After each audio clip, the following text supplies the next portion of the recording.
শ্রীকৃষ্ণের রাসলীলা।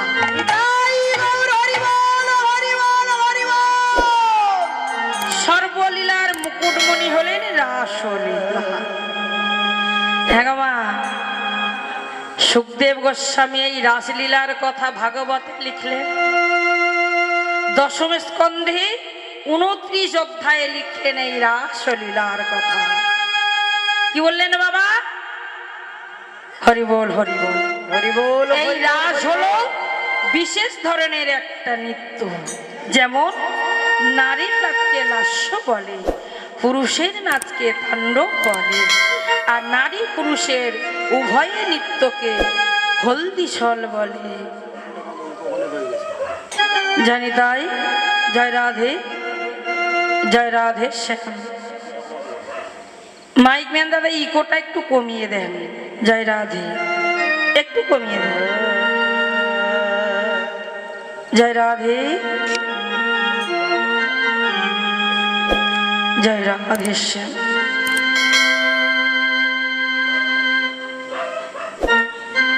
জয় রাধে, জয় রাধে, জয় রাধে শ্যাম। জয় নিতাই, জয় রাধে, জয় রাধে শ্যাম। একটু বাড়িয়ে সাউন্ড একটু বাড়িয়ে দেন। জয় রাধে, জয় নিতাই, জয় রাধে। হরে কৃষ্ণ, জয় রাধে শ্যাম। হরি বল, হরি বল। হ্যাঁ গো মা, নারী পুরুষের উভয় নৃত্যকে হলদিশন বলে, তাতে গীত যুক্ত হলে রাস নৃত্য হয়। হরি বল, হরি বল, হরি বল। আরো বললেন রাস রয় আকার দন্তেশ্ব তোমা। শাস্ত্রে বললেন ওই আকারটা যদি তুলে নেওয়া হয় তাহলে কি হয়? রস। তা র শব্দের অর্থ কি আর দন্তেশ্ব শব্দের অর্থ কি? শাস্ত্রে বললেন মা র শব্দের অর্থ হলেন আমার ভক্ত শ্রেষ্ঠ শ্রীমতী রাধা বিনোদিনী। হরিবল, হরিবল। আর দন্তেশ্ব শব্দের অর্থ হলেন অনাদির আদি গোবিন্দ ভগবান শ্রীকৃষ্ণচন্দ্র। রাধে। তাহলে মা ওই আকারটা এলো কোথা থেকে? ভাগবতের কথা মা, আমার কথা নয়। ভাগবতে বললেন ওই আকারটি হলো মায়া। জীব আত্মার সঙ্গে পরমাত্মার বিচ্ছেদ ঘটাচ্ছে ওই মায়া। আরো বললেন যারা মায়া ত্যাগ করতে পেরেছে তাদের ভাগ্যের দর্শন হবে, তাছাড়া হবে না। হরি বল, হরি বল, হরি বল। মা আমরা কি মায়া ত্যাগ করতে পেরেছি? পারি না। তাহলে কি আমাদের রাজ দর্শন হবে না?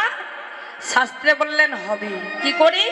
না যারা মায়া ত্যাগ করেছে আমরা তাদের যদি চরণ শরণ নেই কিঞ্চিত হলেও আমাদের রাসলীলা দর্শন হবে। তাহলে চলুন সেই 6 গোস্বামী পাদ তাদের চরণ শরণ নেই, আর তাদের চরণ শরণ নিলে আমাদের কিঞ্চিত ভরে রাসলীলা দর্শন হবে। জয় রাধে। দেখো মা এই যে মা ঘুমিয়ে পড়েছি একটু তুলে দেন, আর ঘুমলে হবে না। উঠুন, উঠুন। জয় রাধে। হরি বল, হরি বল। উঠে পড়ুন। জানি তাই। দেখো মা এই যে রাসলীলা কিন্তু সবার ভাগ্যে দর্শন হয় না। যারা রসের পাত্র অধিকার করে বসে আছে একমাত্র তাদের ভাগ্যে দর্শন বা সাধন হয়। নিতাই গৌর হরি বল, হরি বল, হরি বল। যাই হোক, তাহলে চলুন ছোট্ট করে গৌর লীলা সাধন করে আমরা বৃন্দাবন লীলায় গমন করব।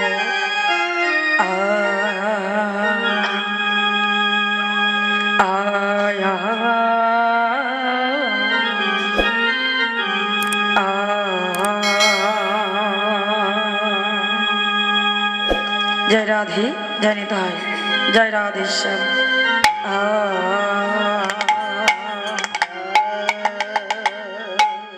বৃন্দাবন লীলা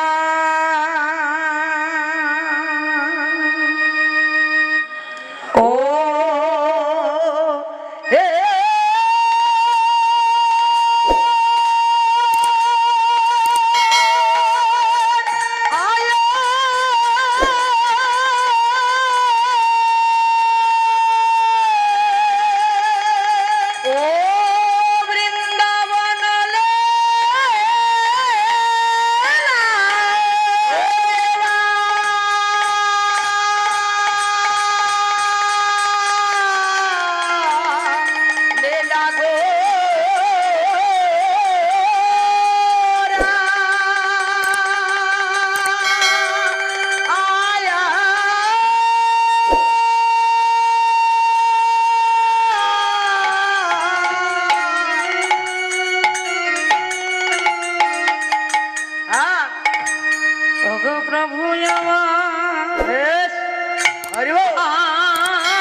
দেখো যমুনার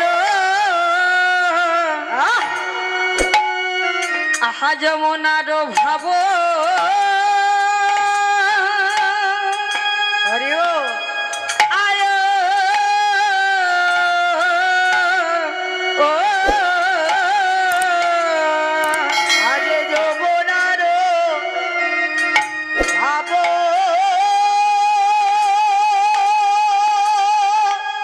আয়ো আয়ো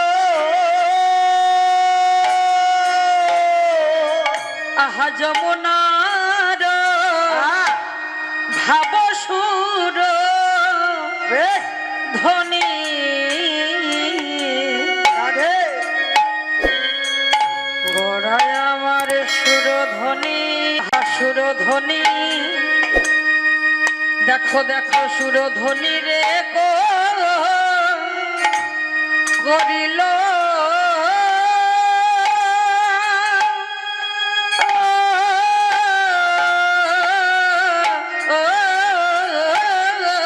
আগে যমুনার ভাবে সোর ধনে আজ ধনে রে করেল আয়ো আয়ো দেখো দেখো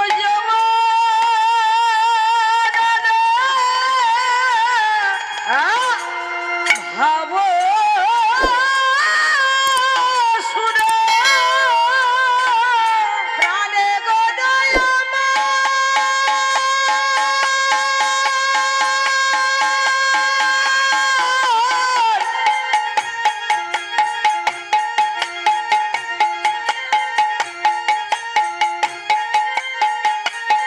গোদায়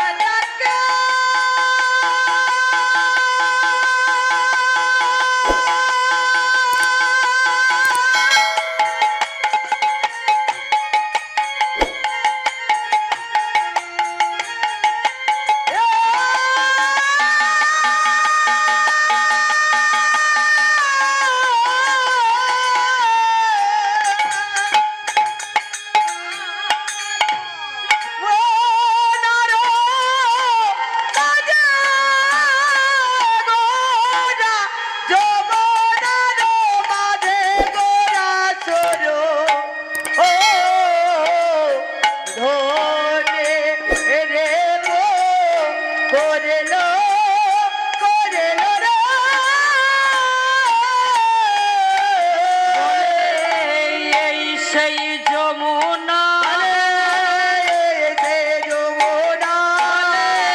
এই সেই যমুনা আছে যে তার নমুনা এই সেই যমুনা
বল হরি বল হরি বল। শ্রী সচিনন্দন আমার যিনি জ্ঞানীর গোড়া, বিজ্ঞানীর গোড়া, হরি বল। যিনি স্মৃতির গোড়া, ধৃতির গোড়া, বেশ। যিনি পারের গোড়া, পরপারের গোড়া, সেই সচিনন্দন গৌর হরি নদী গিরি ভেদ করি সচিগর্ত সিন্ধু মাঝারে তিনি অবতীর্ণ হলেন ভক্ত রূপে। তাই তিনি কি করছে মা? ভক্তের মনোবাসনা পূর্ণার্থে মহাপ্রভু কি করলেন? শ্রীবাস অঙ্গনের মধ্যমণি হয়ে সমস্ত রজনী ধরে হরিনাম সংকীর্তনে মেতে উঠলে। বেশ। সবাইকে নিয়ে বা আহা, তাই হরিনামের খেলা খেলিতে খেলিতে পুরব লীলার অনুসরণ করে সেইভাবে ভাবযুক্ত হয়ে মহাপ্রভু কি করলেন? সুরধ্বনির তীরপরি আহা ভক্তগণনী হরিনাম করতে করতে হঠাৎ সুরধ্বনি গঙ্গাকে দর্শন করলেন। হরি বল হরি বল। কেন না সেই বৃন্দাবন লীলার কথা মনে পড়ে গেল। তাই তিনি ভাবযুক্ত হয়ে সুরধ্বনি গঙ্গাকে দর্শন করে তিনি মনে মনে ভাবলেন, এই বুঝি আমার সেই যমুনা। আহা হ্যাঁ গো। তাই সুরধ্বনি গঙ্গার তীরে দাঁড়িয়ে তিনি উচ্চাঙ্গে বলে উঠলেন, যমুনা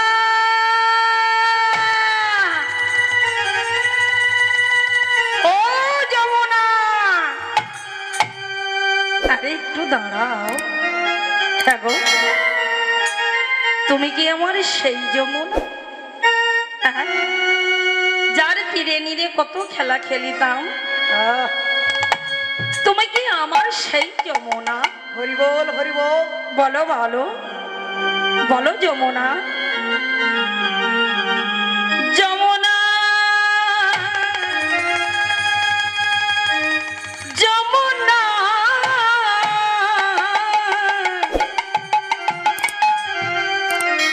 বলো বলো তুমি বলো বলো এই কি তুমি সেই যমুনা প্রবাহিনী মন্দাকিনী। যমুনা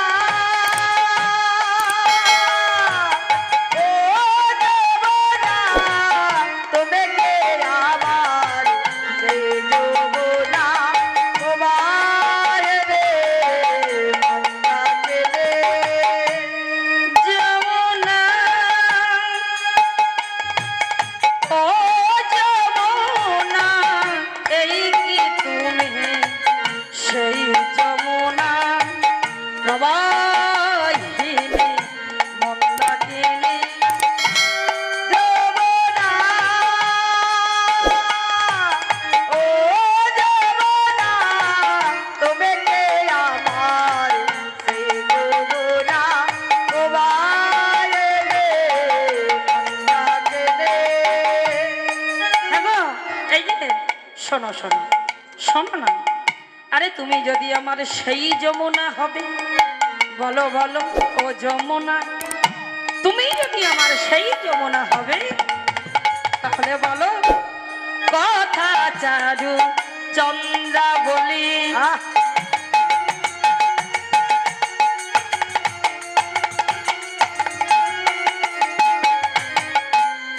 কথা শ্যামে জল কেলে আর পাতা চাঁদু চন্দ্রা বলে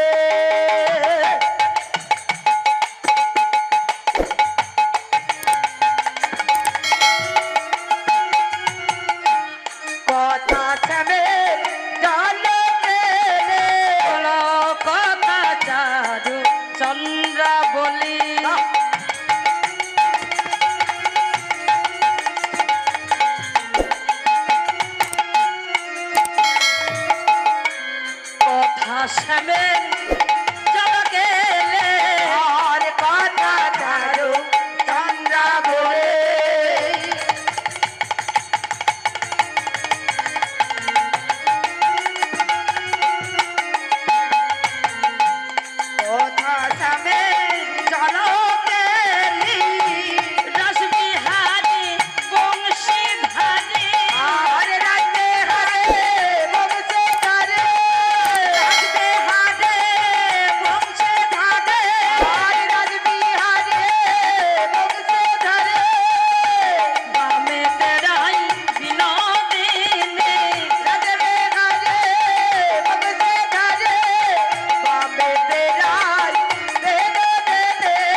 বলো বলো বলো তুমি কি আমার